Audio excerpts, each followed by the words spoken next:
Living with purpose, उद्देश्यपूर्ण जीवन।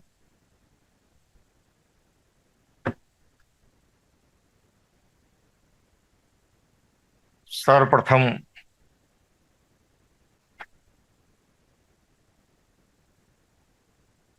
इस आध्यात्मिक कॉन्क्लेव के आयोजक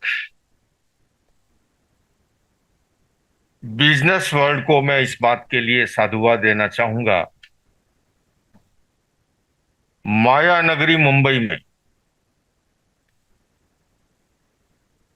जियो वर्ल्ड कन्वेंशन सेंटर की इस चकाचौंध में एक आध्यात्मिक कॉन्क्लेव का आयोजन हुआ है और उस कॉन्क्लेव में हम लिविंग विद पर्पज की चर्चा कर रहे हैं। सभी धर्मों, ग्रंथों में, दर्शनों में मानव जीवन को सर्वश्रेष्ठ माना गया, देव दुर्लभ बताया गया। हमारा जन्म खादान से निकलने वाले पत्थर के समान, जन्म एक नियति है, किंतु कैसा जीवन जीना यह हमारे पुरुषार्थ के अधीन है। और इसलिए मानव जीवन,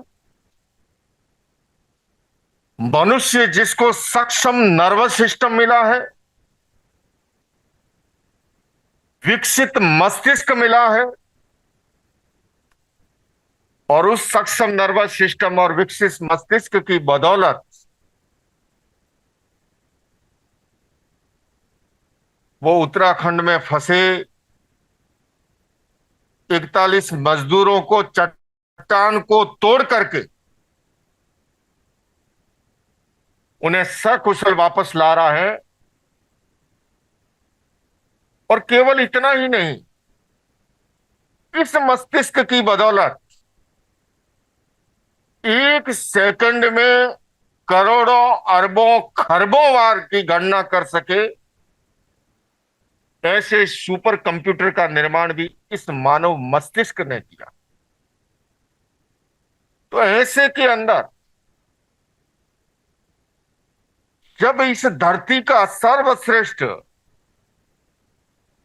माना गया मानव जीवन को, वो केवल तेल, लूण और लकड़ी के चक्कर में उसे जाया न करे। लिविंग विद पर्पज, उद्देश्यपूर्ण जीवन, सार्थक जीवन। मैंने अनेक बार साक्षात्कार में जब मुझे पूछा जाता है कि आप सन्यासी क्यों बने, हालांकि आज का विषय में भी शब्द का इसी का प्रयोग हुआ है, मैंने अनेक अपने इंटरव्यू में कहा लिविंग विद पर्पज, उद्देश्यपूर्ण जीवन के लिए, सार्थक जीवन के लिए मैंने सन्यास का रास्ता स्वीकार किया। 22 वर्ष की अवस्था में, आज से 40 वर्ष पूर्व, इस मानव जीवन को कैसे सदुपयोग किया जाए, विषय पर चर्चा करनी है मुझे। आंतरिक शांति पर, नैतिकता पर, नैतिक मूल्यों पर, अध्यात्म पर। बंधुओं और बहनों, सबसे पहले हमें भारतीय संस्कृति में जिस संतुलन की बात की गई, और इस सत्र में भी संतुलन हो रहा है, अभी आप अंग्रेजी भाषा माध्यम के साथ थे और अब हिंदी के साथ है, संतुलन जरूरी है जब हिंदुस्तान की धरती पे कार्यक्रम हो।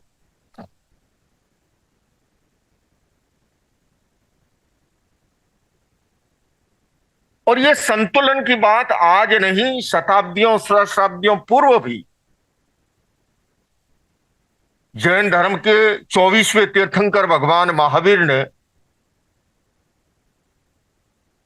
संतुलन के लिए, हेल्दी सोसाइटी के निर्माण के लिए, उन्होंने जहां एक और सन्यासी के लिए 5 महाव्रत का विधान किया, अहिंसा, सत्य, अस्तेय, ब्रह्मचर्य और अपरिग्रह।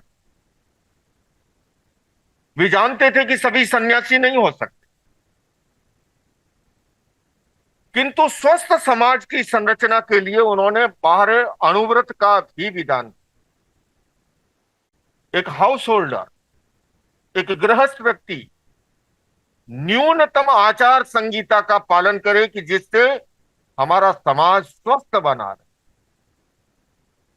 आप चाहे जैन आगम पढ़ लीजिए, हमारे उपनिषद में पुरुषार्थ चतुष्टय की कल्पना की गई। अर्थ, काम, धर्म और मोक्ष। आज समाज में जितनी भी विकृतियां दिखाई दे रही है उसका कारण है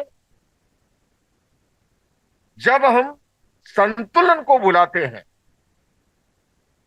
धर्म और मोक्ष को छोड़ करके केवल अर्थ और काम के पीछे अंधी दौड़ शुरू होती है, वहीं से समाज में विकृतियां उत्पन्न होती।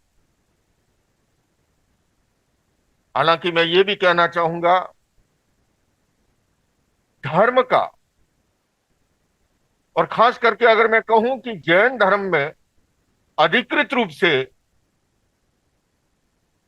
जब बिजनेस वर्ल्ड की ओर से ये कॉन्क्लेव है, बिजनेसमैन सामने है, मैं कहना चाहूंगा कि धर्म का डेवलपमेंट से कोई विरोध नहीं रहा। और आज नहीं, 2600 वर्ष पूर्व भी जैन आगमों में एक बिजनेसमैन का वर्णन आता है जिसे आनंद श्रावक उस बिजनेसमैन का नाम। आज की दुनिया के सफल जितने बिजनेसमैनों के नाम लिए गए पूर्व वक्ता के द्वारा भी इस मंच पर, उससे भी कई गुना अधिक अथाह संपदा उस युग में। पर अंतर कहां था? व्यक्तिगत भोग और उपभोग के लिए सीमाकरण का विधान किया था। आनंद श्रावक की संपदा अथाह थी, किंतु व्यक्तिगत भोग और उपभोग के लिए कुछ वस्त्र, कुछ पात्र, एक सीमित संसाधन।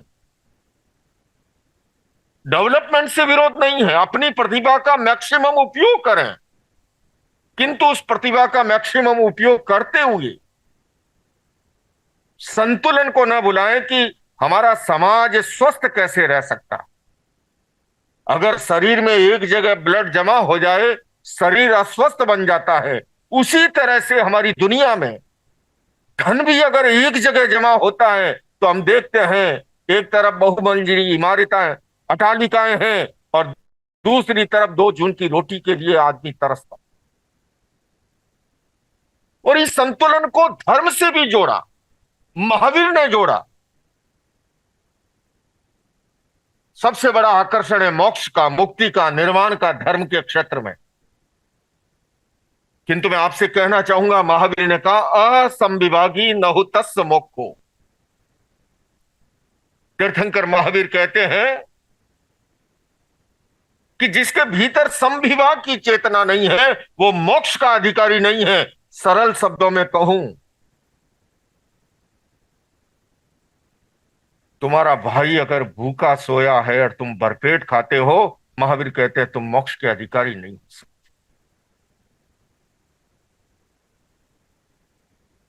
क्योंकि उन्होंने आय तुले पयासु का सिद्धांत दिया। अपनी आत्मा की तरह दूसरे की आत्मा को स्वीकार करना। मैं समझता हूं यहीं से अध्यात्म का शुभारंभ होता है।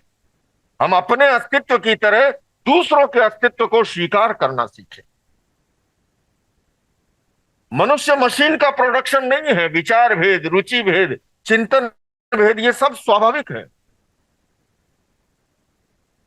किंतु मतभेद को बल्कि लोकतंत्र में विकास का माध्यम माना गया है। किंतु मतभेद जब मनभेद का रूप धारण करते हैं तब समस्या उत्पन्न होती है। और इसलिए कहा कि अपने अस्तित्व की तरह दूसरों के अस्तित्व को स्वीकार करना, अपने विचारों की तरह दूसरों के विचारों का आदर और सम्मान करना, यहीं से अध्यात्म का शुभारंभ होता। बंधुओं और बहनों, इस संतुलन की चर्चा जैन आगम में है। अभी मैं पिछले 2 वीक पूर्व COP28 ग्लोबल इंटरफेथ कॉन्फ्रेंस को संबोधित करने के लिए यूएई की मैं था, और क्लाइमेट चेंज पर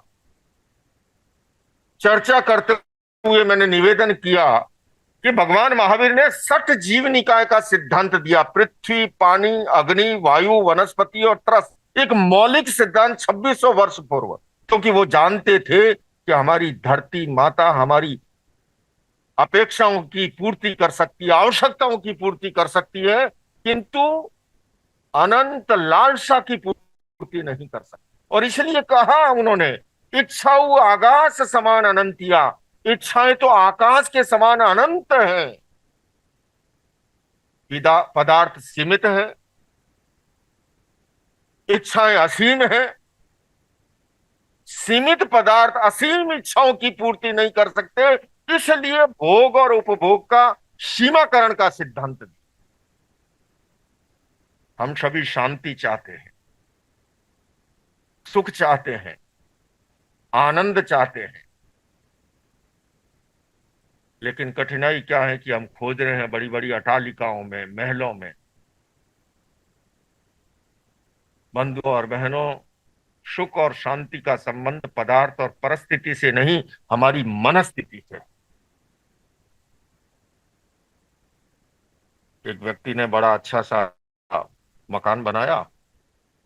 मुनि महाराज से कहा कि चरण स्पर्श हो जाए मेरे नए मकान में। भारतीय संस्कृति में लोग शुभ मानते हैं। महात्मा जी का जाना हुआ, बाहर से ही दिखाना शुरू किया कि आप देख रहे हैं, ग्रेनाइट तो मैंने सारा बाहर से मंगाया, और ये मार्बल जो है ये तो प्योर मकराने का है। और फिर कहा ये मेरा डिनर सेट है, ये मेरा सोफा सेट है, ये मेरा टीवी सेट है। संतों ने पूछा, अरे ये बता दिमाग सेट है कि नहीं? बोले, बस गुरुजी प्रॉब्लम यही है कि दिमाग हर समय अपसेट रहे। घर में 10, 20, 50 सेट है, किंतु दिमाग अपसेट है, क्योंकि हम शांति को वहां खोज रहे हैं जहां है नहीं। हम चाहते हैं मंजिल शांति की प्राप्त करें, किंतु उन पगडंडियों पे चलते हैं जो अहिंसा के, अशांति के मुकाम तक पहुंचाती है। ये बहुत बड़ा विरोधाभास है हमारी दुनिया का। और इसलिए भारतीय संस्कृति में संतुलन की बात, चाहे आप जैन आगम पढ़ लीजिए, आप उपनिषद पढ़ लीजिए, आप भगवत गीता पढ़ लीजिए। गीता जी का आखिरी श्लोक है, यत्र योगेश्वर कृष्ण यत्र पार्थो धनुर्धर, तत्र श्री विजयो भूति दुर्वा नीति मतिर्मम। मैं महाराष्ट्र की धरती पर मुंबई में खड़ा होकर के जब चर्चा कर रहा हूं, मैं यहां के इस महापुरुष को याद कर रहा हूं, लोकमान्य बाल गंगाधर तिलक जी। उन्होंने गीता जी की टीका लिखी, और टीका लिखते हुए उन्होंने इस आखिरी श्लोक का एक लीक से हटकर के अर्थ किया। उन्होंने योगीराज कृष्ण को अध्यात्म का प्रतीक माना, और अर्जुन को भौतिकता का प्रतीक मानते हुए कहा कि जहां पर अध्यात्म और भौतिकता के बीच में संतुलन है, वहीं पर विजय है, वहीं पर भूति है, वहीं पर स्त्री है, और वहीं पर लक्ष्मी। बंधुओं और बहनों, सुख शांति और आनंद के लिए संतुलन की जरूरत होती है जीवन में। और जब जब संतुलन को भुलाया जाता है, तब तब समस्या उत्पन्न होती है। मैं समझता हूं मौजूदा समय में, मैं फिर से कहना चाहूंगा बिजनेस वर्ल्ड को साधुवाद इस बात के लिए कि आज इस समय जिस संतुलन की जरूरत है, कुछ चीजें हम भुला बैठे हैं। आज अपेक्षा है धर्म को अध्यात्म से जोड़ने की।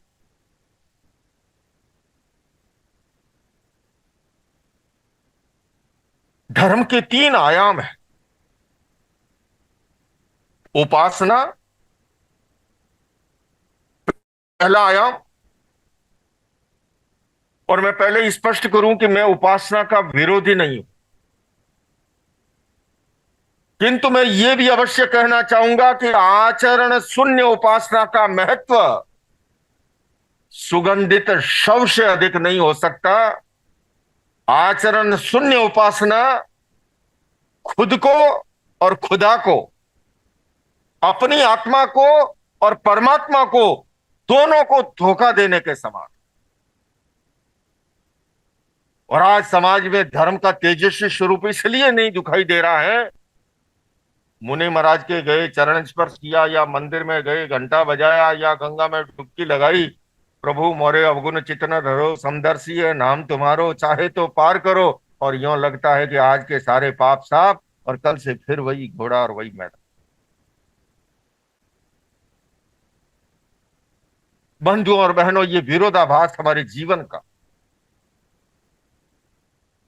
धर्म का दूसरा आयाम होना चाहिए जीवन में नैतिक और चारित्रिक मूल्यों का समावेश। अभी नरोला जी ने प्रश्न उत्तर के दौरान बड़ा सुंदर विषय उठाया था कि बाहर के देशों में जब नियमों का पालन किया जाता है, क्या वो भय के कारण से है कि या उसके प्रति आस्था है। अभी मैं यूएसए की यात्रा पर था। वर्ल्ड रिलीजन पार्लियामेंट जो शिकागो में आयोजित हुई 1893 में, स्वामी विवेकानंद ने सबसे पहले जब संबोधित किया था, और जहां से पूरी दुनिया को अध्यात्म का एक संदेश दिया था भारतीय सन्यासी ने। संयोगवश इस बार ओपनिंग सेशन का मैं स्पीकर था, और मैं कहना चाहूंगा कि वहां आप में से भी लगभग सबने यात्राएं कर रखी है। चौराहे पर पहुंचे, रेड लाइट हो कि न हो, गाड़ी धीरे होती है, दाएं बाएं देखते हैं और उसके बाद आगे बढ़ते हैं। और हमारे यहाँ अगर रेड लाइट पर पुलिस वाला नहीं है देखने वाला, हम उसको लांग करके यूं लगता है कारगिल पे झंडा तो मैं ही फहरा के आया। और बड़ी मजे की बात और कहूंगा नरोला जी, यहीं का व्यक्ति जब वहां जाता है, टॉफी खा करके उसका कागज जो है वो जेब में डालता है, और यहाँ आकर के वापस केले का छिलका भी सड़क पर डालते हुए कंपन नहीं होता।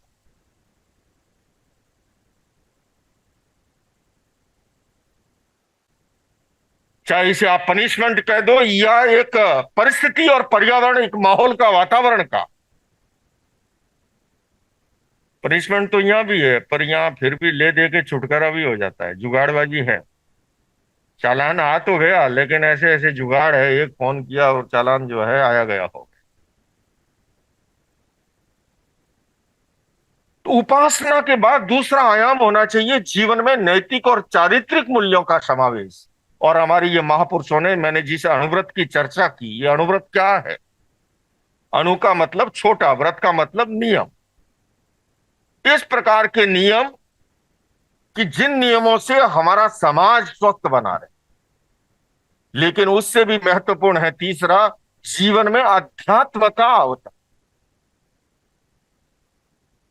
जब जीवन में अध्यात्म का अवतरण होता है, भेद विज्ञान की अनुभूति होती है, आत्मा भिन्न शरीर भिन्न है, एक नहीं संजोना, है मिट्टी से बना हुआ पर आखिर सोना सोना।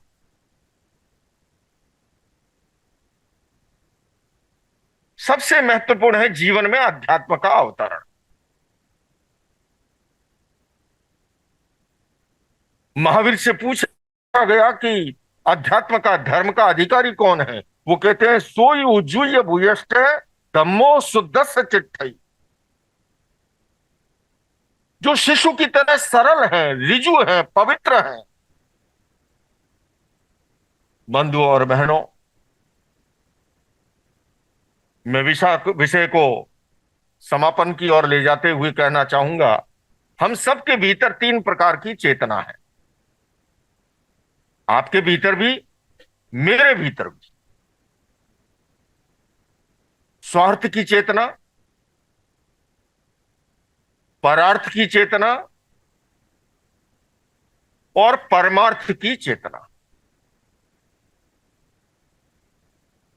थोड़ी भाषा सरल कर लूं, संजना जी ने मुझे बाहर ही कहा था कि अधिक क्लिष्ट हिंदी न हो। स्वार्थ का मतलब है मेरा सो मेरा, तेरा सो भी मेरा, ये है स्वार्थ। परार्थ का अर्थ कर ले हम तेरा सो तेरा और मेरा सो मेरा, किंतु परमार्थ है तेरा सो तेरा, मेरा सो भी तेरा।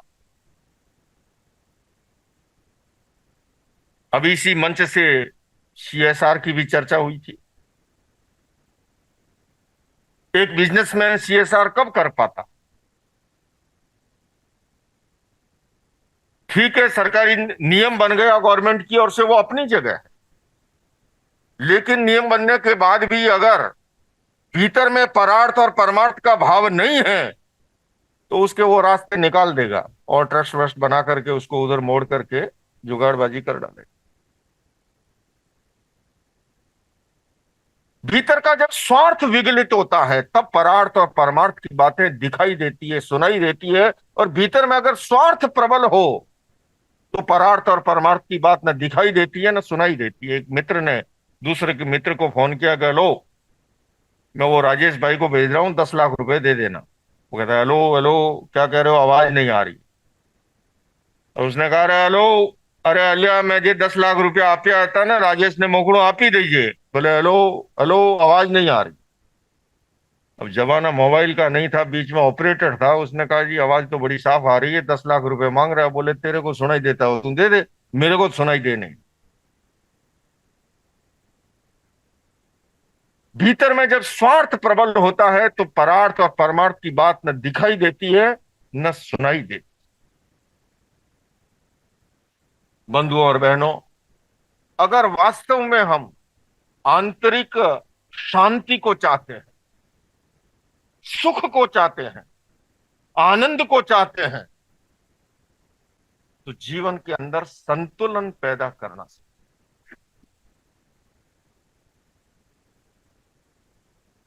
जहां संतुलन है वहां समस्याओं का समाधान,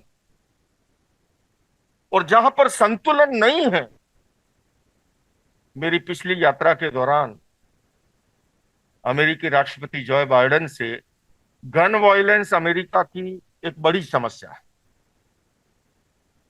और इन वर्षों में स्कूली बच्चों में वहां पर, और खास करके आफ्टर कोविड, कोविड काल के बाद में बहुत तेजी से मानसिक विकृतियां, मनोकायिक, बल्कि मैं कह सकता हूं कि मौजूदा समय में शारीरिक बीमारी से ज्यादा साइकोसोमेटिक डिजीज, मनोकायिक बीमारियां अधिक हो, तनाव है, डिप्रेशन है, एंजाइटी है, वहां गन वायलेंस बड़ी समस्या हो गई। मैंने उनसे निवेदन किया कि देखिए गन तो एक इंस्ट्रूमेंट है, असली समस्या है वो है इस मस्तिष्क की, इस खोपड़ी की।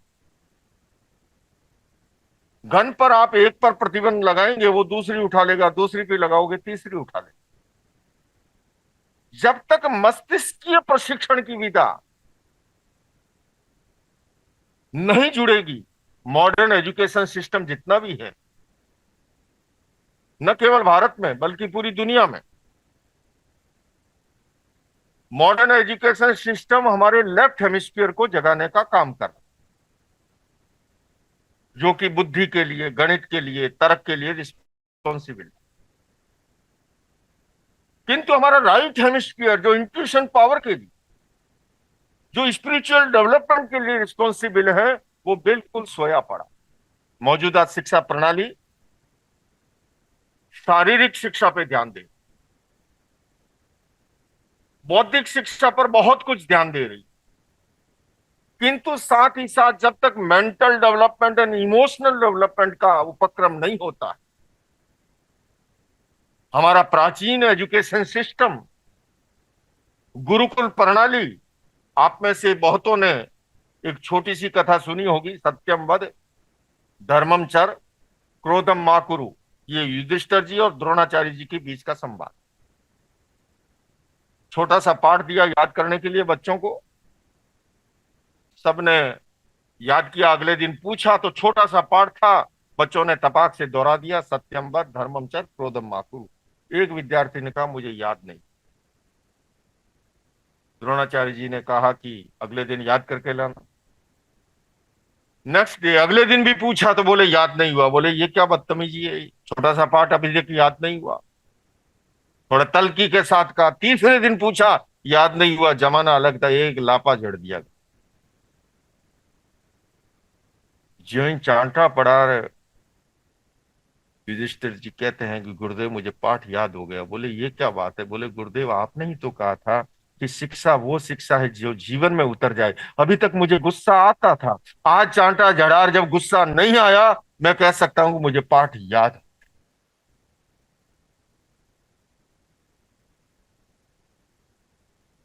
तो हमारा ये एजुकेशन सिस्टम, जब तक उसके अंदर वैल्यू बेस्ड एजुकेशन को, पीस एजुकेशन जैसे कार्यक्रमों को इंट्रोड्यूस नहीं करेंगे।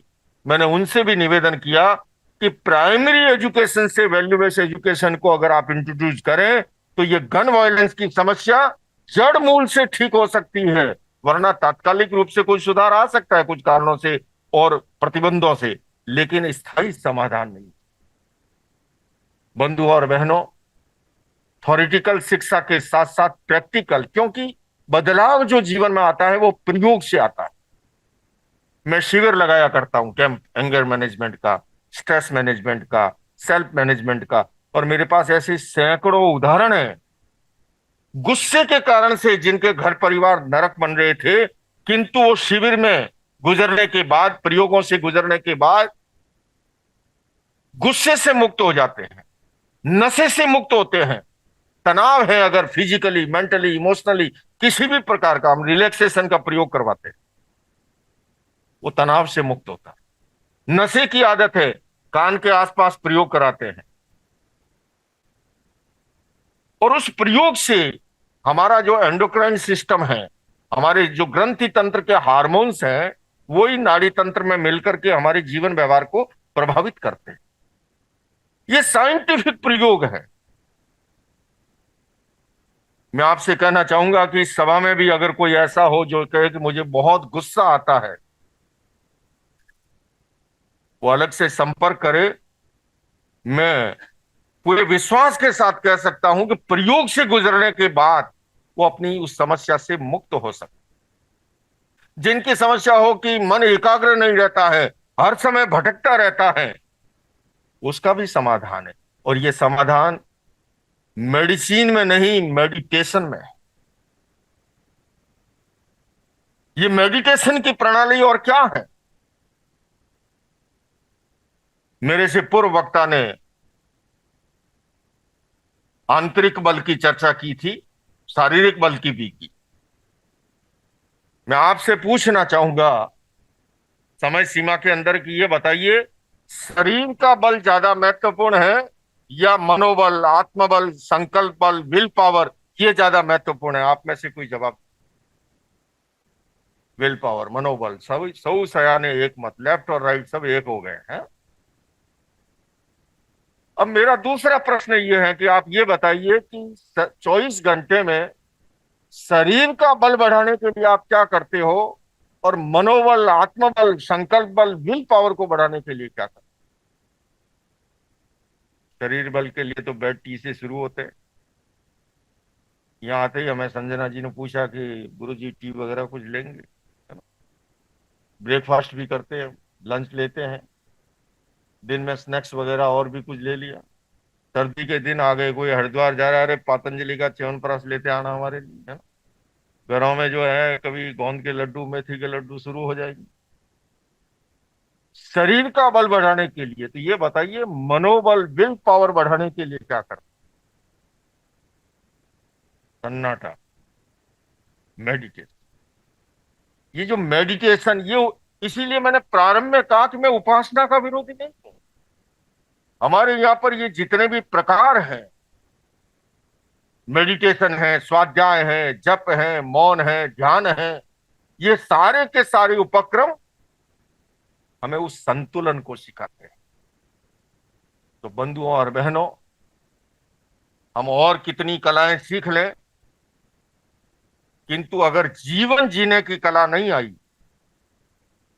समय भी समापन की ओर जा रहा है। एक नदी के किनारे प्रोफेसर साहब गए, घूमने के लिए। नाविक से पूछा सैर कराओगे? उसने कहा साहब सवार हो जाएगी।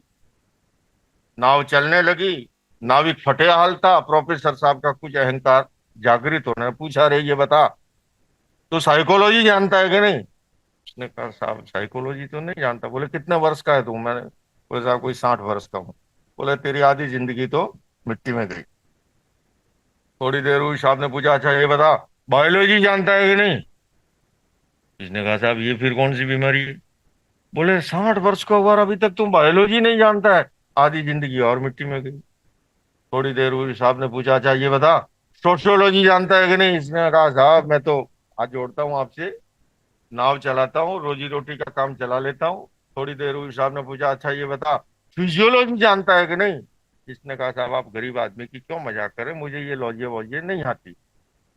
अब हवा चलने लगी और बातों बातों में ध्यान रही नहीं, सामने एक चट्टान से नाव टकराई और पट टूट गया। पानी अंदर भरने लगा। रही इस बार नाविक ने पूछा, रे कि साहब तैरना जानते हो कि नहीं?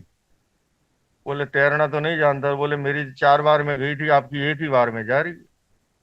और बोले मेरी तो भारत माता की मिट्टी में गई, पर आपकी तो ठंडे पानी में जा रही। बंधुओं और बहनों, प्रोफेसर साहब एक टेरियोलॉजी नहीं जानते थे, सारी लॉजियां बेकार। बिजनेस वर्ल्ड कॉन्क्लेव ने हमें एक अवसर दिया है कि हम इस आत्मचिंतन को करें और जीवन में कैसे संतुलन हो। और अगर संतुलन आएगा, निश्चित रूप से हम सुख शांति और आनंद को प्राप्त होंगे। इन्हीं शब्दों के साथ मैं अपनी बात संपन्न कर रहा हूं और आपको प्रश्नों के लिए सादर आमंत्रित कर रहा हूं। यथासंभव मेरी कोशिश रहेगी कि आपके प्रश्नों को समाहित कर सकूं। इन्हीं शब्दों के साथ ओम